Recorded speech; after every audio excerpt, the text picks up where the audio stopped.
Ndị ọma na-ege m ntị. Good day, my listeners. My name is Miss Chinwe. I'm from Anambra State in Nigeria. I'm a certified teacher, which means I have a certificate to teach.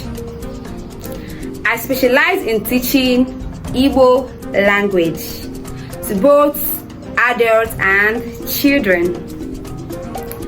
Over the years, I've helped a lot of students perfect their Igbo speaking, Igbo writing, and Igbo reading.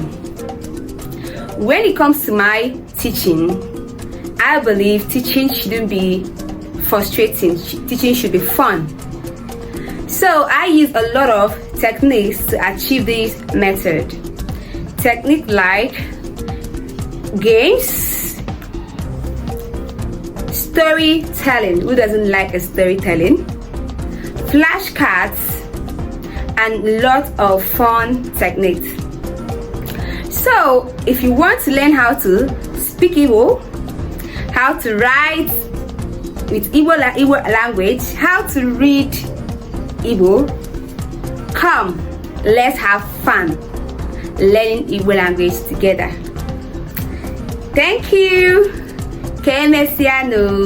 Goodbye.